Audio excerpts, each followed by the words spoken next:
What's up? I'm Casey and this is CaseyReacts. You know, I've got something that I've been meaning to say for a long time and I can't really hold it in anymore. I like pineapple on pizza. It's true. People don't really notice this, but the sweetness really counters the saltiness of the sauce. Honestly, I think it could be one of the best pizza toppings you could ever. Yep, I already lost both of my subscribers. Alright, fantastic. So, today we're going to be going over unpopular opinion on Reddit. Unpopular opinion is pretty much exactly what it sounds like. People post an unpopular opinion, people say, yeah, that's pretty unpopular, I'll upvote that. I really like this sub. It's very, very different. The people with the least popular opinions are the most popular posts on that sub. Alright, let's get to it. Superman is an incredibly boring hero. He has dozens of powers, practically indestructible aside from kryptonite, and his perfect sense of justice all make him boring. Part of what makes Batman interesting is the fact that he is doing good while operating against the law. Other heroes can be hurt easily and have fun and interesting villains. Superman just shrugs everything off and can do pretty much anything, and his villains are just as plain and boring as he is. I just find Superman one of the most boring superheroes out there. I honestly really agree with this. Superman's about as bland as dry white toast. He's so bland, Elwood Blues from the Blues Brothers wants to eat him for breakfast. Yeah, he does have a lot of cool powers and everything, but honestly, his weakness is his home planet. It's just a little weird. It almost kills him. How in the world did Kryptonians live whenever their entire planet is made of something that's killing them? It'd be a pretty cool concept if his weakness was like, the memory of my family and friends dying. But no, it's just that the planet that he lives on just happens to slowly kill all the people of the planet. Granted, a lot of DC superheroes do have pretty stupid weaknesses. Come on. Cyborg's weakness is magnets, the Flash's weakness is someone running slightly faster than him, Daredevil's weakness is someone being just out of earshot, and Batman's weakness is Mother's Day. Everybody has their weaknesses, and they're all kind of stupid. When employers make you think the employees are a family or a team, they're just trying to get extra unpaid paid work. When employers and bosses claim that you're joining a team or a family, expect to be coaxed into extra unpaid work. I've worked a good amount of jobs and found this to be the case every time. You do unnecessary work for your family? Yeah. For your corporation? Hell no. This sneaky move implants the family aspect into your mind, making you more willing to do extra things for no extra pay. However, I have a way to counteract that. If your boss says that you're a family and asks you, hey, can you come in on whatever day and do this without being paid? Tell them, I will, if you come clean my gutters for me, because we're a family. If they don't do it, you know that they're just trying to get unpaid work. You can't blame people for having bad teeth when dentistry is insanely expensive. I have multiple cavities that hurt like hell, and I really wish I could go to the dentist and have them taken care of, but there's no way I'll be able to. I don't have insurance, and even when I did, it was ridiculous. It's only making it all get worse to not be able to get it taken care of. I'm not sure if it is unpopular to think you can't blame people, but the reason I think it is because I've heard people act like you must not be brushing well enough. I think that even if you're brushing frequently, which I do, you can still have bad problems.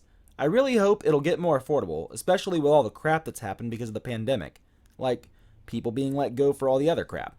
Since people are either illiterate or skipped it, I'll say it again. I brush frequently, and I try to take care of my teeth, but I've still had problems. I also was on medications that were proven to cause problems for your teeth, but they were to stop me from having up to 16 seizures a day. For some reason, that's generally how many I would have for years. I think just any medical procedure in America is going to be expensive. We don't have universal health care, unfortunately, and things go bad. I brushed my teeth every single day for a long time, and then had to get a root canal. There was no particular reason why. The dentist just told me, yeah, that just happens sometimes. Also, pro tip, don't get a root canal. It's not fun. Female characters in children's movies should be less attractive. I feel like every time an ugly woman is featured in a children's movie, she's a villain or a grandma or both. There are unattractive male main characters in a lot of children's shows and movies, but I feel like all the good main female characters have to be attractive and sexualized. I'll take an easy example. Mr. Peabody and Sherman's main characters are two 7-year-olds, a boy, Sherman, and a girl, Penny. Sherman looks like a normal, awkward 7-year-old. Penny? Alright, she's supposed to be a popular kid, but she's 7, yet she looks like a model, wears eyeliner, mascara, and lipstick. Why apply such different standards? They could have given her prettier clothes than Sherman and move on. And don't tell me the makeup is necessary for animation. I'm an artist and I can draw a little girl without adding it. Or a weirder example, Shark Tale. Why the heck did they sexualize the female fishes? Oscar looks jacked up like a fish is supposed to, but Lola is somehow hot even though she's a fish? I mean, granted, let's not bring Shark Tale into this. That whole movie was just horrifying with the visuals. I mean, Will Smith fish was the most terrifying thing I've ever seen in my entire life. Pretty sure I still have nightmares about that. This works for most animated children's shows too, like Sophia the First, Phineas and Ferb, etc. Female characters range from pretty for little girls to MILF for women, while male characters range from more or less handsome to normal to butt ugly, including main/good male characters. What bothers me here is really the double standard. It's okay for females to look bland, especially if they're 7 years old. There should be more characters like Mabel from Gravity Falls or Connie from Steven Universe who look like normal, unattractive young girls. And yes, I care a lot because what children watch shape them and their way of thinking. I gotta say, I don't think this is really an unpopular opinion. I've never once seen a child in any kind of movie and thought, we need to make her sexier. We need to appeal to the male gaze. No, that's weird. Don't sexualize children. And honestly, don't even get me started about Pixar. I mean, the moms on Pixar are thick with 4 C's. Not that I'm complaining. If a hotel has a pet fee, they should have a children's fee. As a housekeeper, I can tell you so many horror stories of what children have left behind in a condo. They get food on the carpet, stain furniture, piss all over the bathroom, and get their sticky handprints on the glass doors, and half the time, require the mattress protectors to be changed. Kids take twice as long to clean up after. If there's a dog, it just requires a little extra vacuuming and a lint roller. Honestly, cleaning up after other people's brats has not made me want to have any of my own. You know, I've looked into moving into apartment complexes that are child-free because I really don't want to have to listen to children stomping above me. However, apparently the only complexes that are child-free are nudist places and retirement villages, neither of which I want to go to. One I can't, one I won't. Okay, so I'm pretty sure this one should come with a trigger warning, so just fair warning. I actually prefer having my TV volume on an odd number. If it's a prime, even better. It probably started when I was very young that I created a story in my head that even numbers are like those popular kids and everybody likes because they're because they're so divisible and fabulous. And that's how I started gravitating towards odd and prime numbers because it felt like no one loved them. 20 years later, and I still say even numbers can go suck it. You might wonder about my stance on 2 because it's both even and prime. Well, I believe that it's the root of all evil that created this odd-even division in the first place. That's it. I don't think I've ever met anybody that feels that strongly about numbers. At least, not in that way. My apologies for laughing through like half of that, but I don't read these before I do it. I look at the title, screenshot it, and record. That's all I do. I mean, sometimes I have to re-record something, but that one I got on the first take and I didn't want to change it. I mean, if I did change it to not laugh in the middle of it, it wouldn't really be CaseyReacts. Snakes are cute.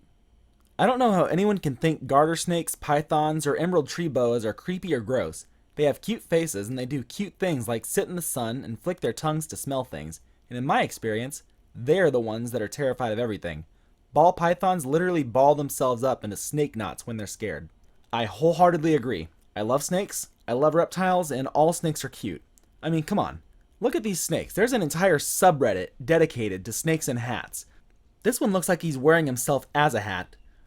Look at this little guy. Look, he's got a little knitted ski cap on him. He's so cute. This guy's wearing himself as a hat and possibly crushing himself. He's chonky. Look at this guy in his cute little top hat. How can people think that snakes are gross? It's this guy's birthday. How can you think he's gross on his... I think it's a 4. How can you think he's gross on his 4th birthday? You people are heartless. Joaquin Phoenix's Joker had nothing to do with the original Joker himself. The movie Joker only highlights mental health, and that's it. That's all the movie portrays. It's so similar to documentaries on serial killers who grew up in broken homes and a poor system to help them, and that's the only reason people like it, not that it has anything to do with the original Joker other than he was a failed comic. The original Joker is a psychopathic criminal mastermind, whereas Joaquin's portrayal is a coward behind a gun who wasn't capable of doing the things that even Jack Nicholson's Joker could do. His movie is good, and his performance was amazing, but it definitely does not define the Joker. It defines the mental health like severe depression, eating disorders, severe anxiety, and major schizophrenia. and also highlights how cities and the country fail to support people with these issues, which is why mental health is such a huge problem it is today. Again, the movie was good, but doesn't highlight the iconic Joker, just mental health. So I'd like to preface this now. I loved Joker. It was an amazing movie. I thought it was fantastic. I saw it in the theaters whenever it came out. It was intense. It was amazing. But this guy's right. It's not about the Joker. My brother had a theory about this movie whenever it came out. He said that it was only named Joker, and it was only supposed to be about the Joker because nobody would have gone to watch a movie that's just about the guy's mental health. While I kind of disagree with it, I also agree that it got a lot of popularity because people love the Joker. People love DC everything.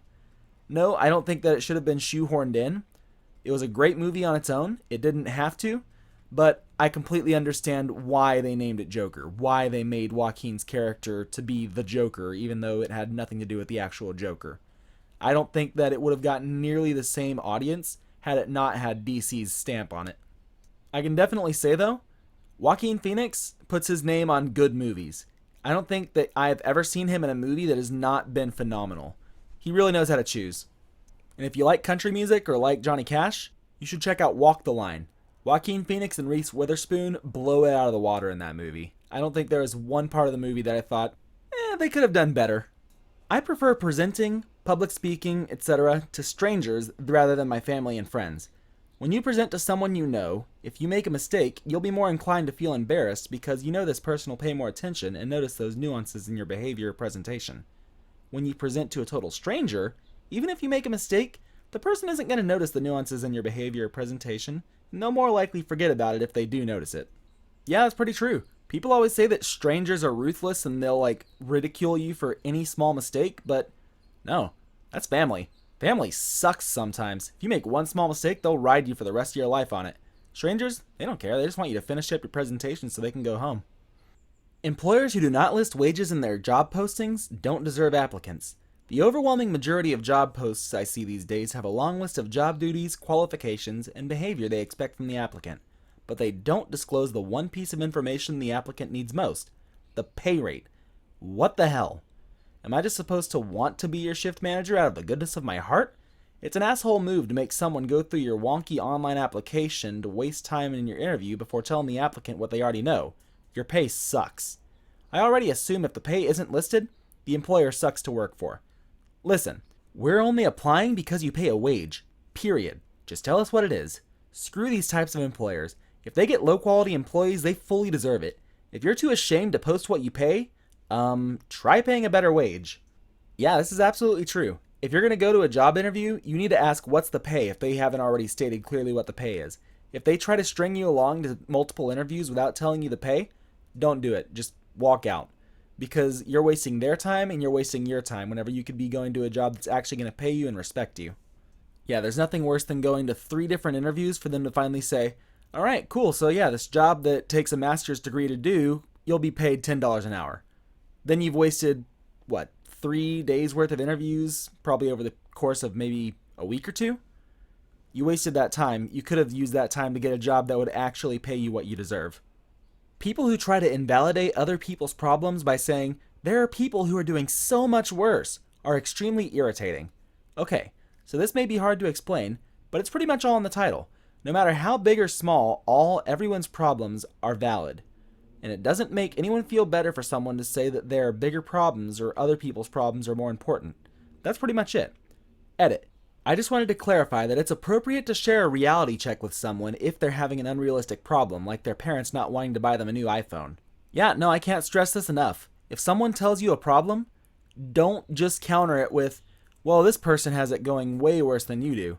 If you tell your friend, yeah, no, I'm really bummed out. My boss isn't paying me enough, and I might end up losing the house if I don't start making more money. Don't chime in with, well, there are people that are making even less than you, or there are a lot of people that can't even get a job. You should be lucky that you have this job. Because you know what? That doesn't matter to them right now. Their problems are what matters to them. Their problems are so big right now to them, they can't focus on anybody else's problem, and that's incredibly rude to assume that they're just going to be like, oh yeah, I guess I do have it better than some people. Thanks, I'll just keep working for less than I'm worth. The same goes with people with anxiety and depression. If someone says, I'm depressed, don't say, well, other people are suicidal, so you gotta stop doing this crap because other people's problems are bigger than yours. It's like, yeah, that's true. People are suicidal. However, it doesn't matter because I am still depressed. That doesn't change. That doesn't just go away whenever you say that other people have it worse than I do. Best rule of thumb is that if someone tells you a problem that's not a problem of vanity, such as, oh, I can't get this special makeup or whatever, I can't get this new iPhone, then just don't say anything. Just say, man, I really feel for you. Or even just, that sucks if you're not good at getting out emotion. All they're asking is for some affirmation, just someone to sit there and understand or listen. Alright, and that wraps up today's video. Thank you so much for watching. Be sure to come back throughout next week for more content. Please like and subscribe to help keep this channel going. Have a great week, have a great weekend, and stay safe.